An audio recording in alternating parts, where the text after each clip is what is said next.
My heart shattered the day I learned of Emma's betrayal.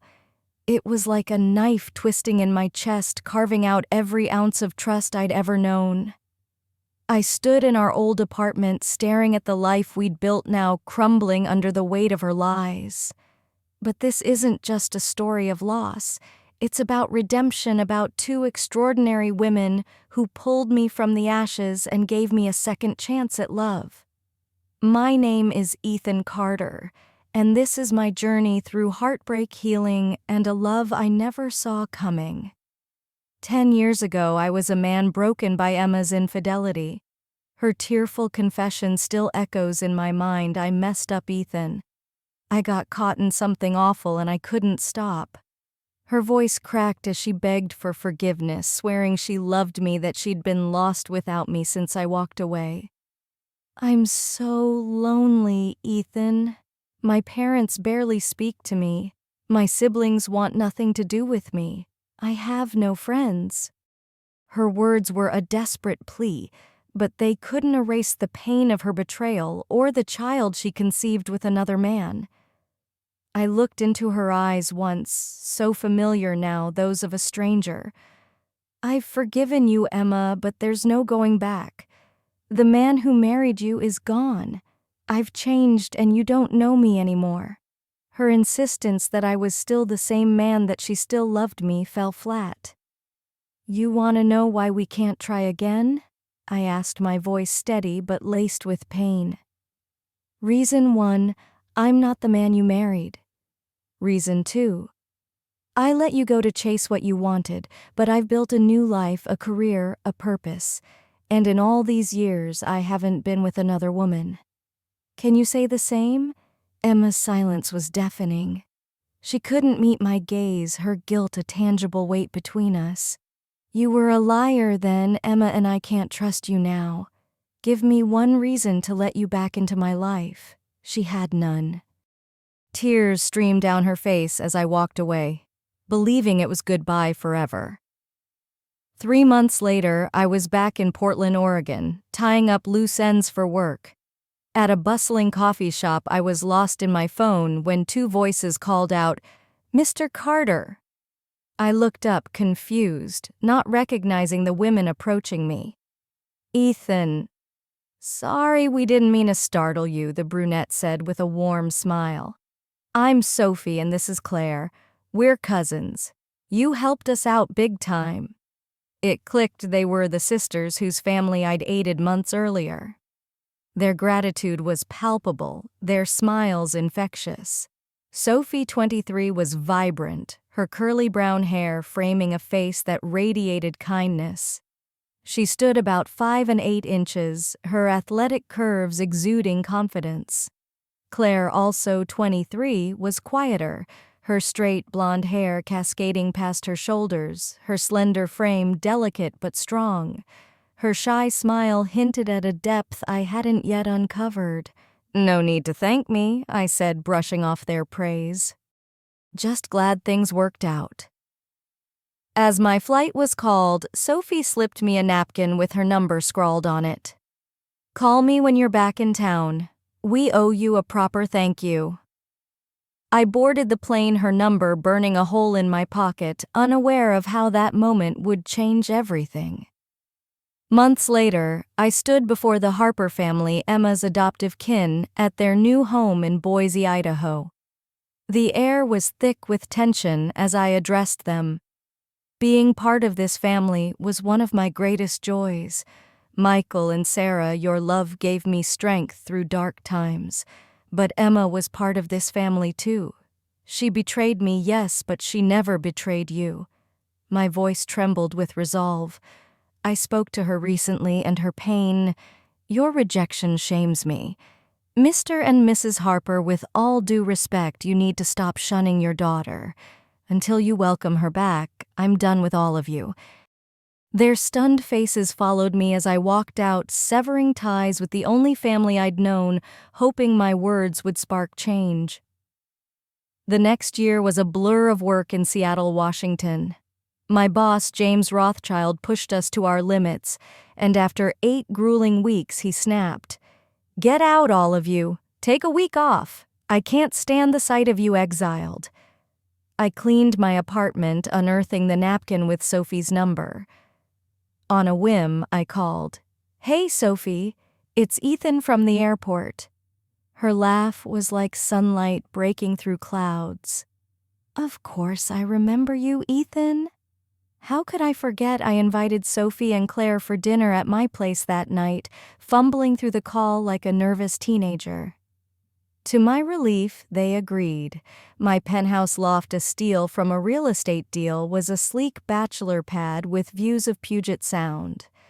That evening, Sophie peppered me with questions as I cooked pasta, her curiosity drawing out stories I hadn't shared in years. Claire, silent but smiling, listened intently. "You haven't dated in 10 years?" Sophie asked, incredulous. "Not since my divorce," I admitted, feeling exposed. I was too busy rebuilding my life. Their stunned expressions made me laugh, easing the tension. Dinner was filled with laughter, their stories of college Sophie studying hospitality, Claire pursuing creative writing, painting a picture of two women bound by tragedy and love after Claire's parents died when they were 17. The next day they showed up with a picnic basket and we ate on my balcony, the summer heat driving us indoors. They returned the following night with pizza and a movie, settling into my life with an ease that felt fated.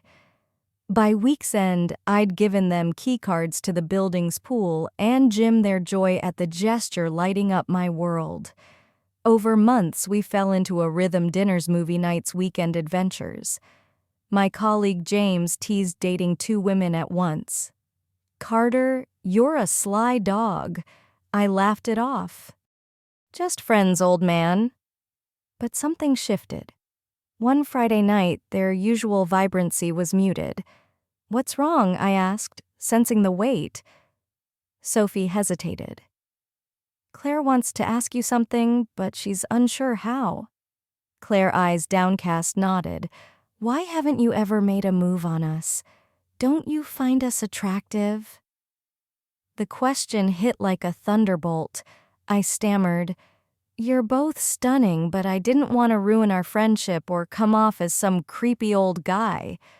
And honestly, I wouldn't know where to start. I haven't dated in a decade." Sophie and Claire exchanged a glance, then Sophie spoke, her voice steady but vulnerable. "We love spending time with you, Ethan. We both care about you deeply. We're looking for someone special, not separately, but together. And we think that someone might be you." My heart stopped. "We want you to read Claire's stories tonight," Sophie continued. "They'll help you understand what we're asking. Tomorrow we'll talk."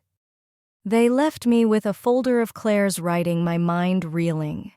Claire's stories were vivid, poetic, set against historical backdrops that showcased her brilliance. They revealed her desires, raw, unfiltered, and daring. She craved submission, a dynamic where she could surrender control, yet feel cherished. By morning, I was dizzy with anticipation and fear. When they returned, Sophie took the lead. "Claire and I aren't lovers, but we're closer than sisters. After her parents died, we vowed to share everything, even our dreams of a family." Claire's eyes welled as Sophie recounted her tragic pregnancy at 20, the complications that left her unable to have children. "We decided I'd carry our children, but we'd raise them as mothers together. We've been searching for the right man, someone kind yet strong, gentle yet commanding. Then we met you." Claire spoke, her voice soft but resolute. "You fixed our problem without expecting anything. You took charge, solved it, and walked away." That's when we knew. My chest tightened. "You're asking me to be that man?" They nodded. "I need time," I said, overwhelmed. They left, promising to return. That evening I planned. I texted Claire B at my place at 6:15. "Don't be late, you're staying over. Send me a photo of your sleepwear." Her reply, a selfie in a sheer black nightgown and matching lingerie, set my pulse racing. I called Sophie, asking her to dinner. Pick you up at 7. Her delighted yes calmed my nerves. Claire arrived stunning in a short tan skirt and layered tank tops, her eyes alight with anticipation. I took her bag, whispering, "Wait here." Placing a velvet cuff on her wrist, I led her to the living room.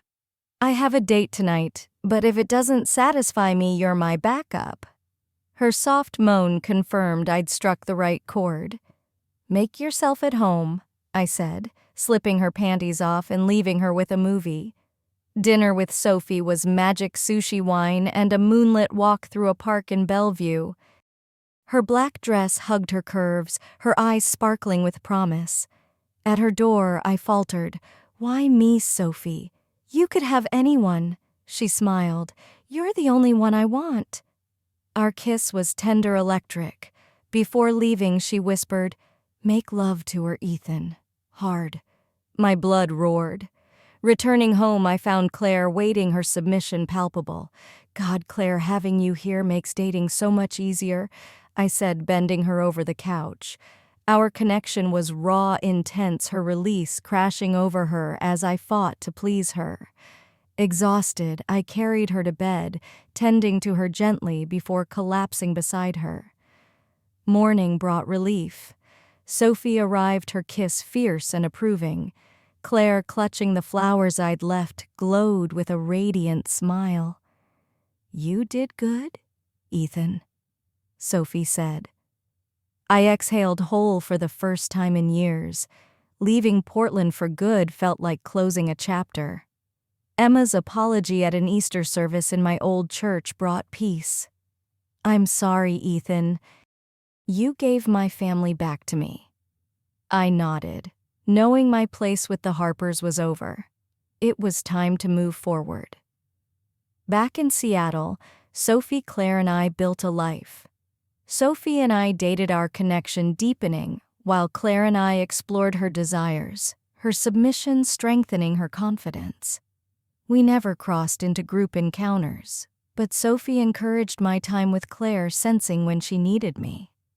One evening, as they cleared dinner, I knew it was time. "Sophie, I've waited for this moment," I said, kneeling. "Will you marry me?" Tears streamed as she said yes, embracing Claire. "And you, Claire, you're part of us forever." I slipped a diamond anklet on her, its Celtic knot symbolizing our bond. "We love you, Claire. Stay with us." Her calm, "I'm not going anywhere," sealed our pact. We married in a small ceremony, James at my side, Claire beside Sophie.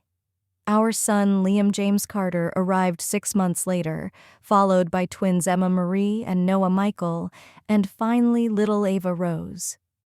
Liam and Noah favor me. Emma mirrors Sophie.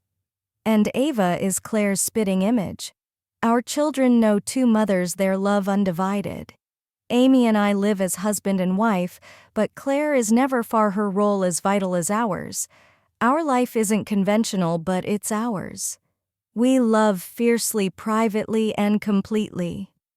My journey began with a broken heart, but Sophie and Claire mended it, giving me a family I never dreamed possible. Love in all its forms is our truth, and it's more than enough.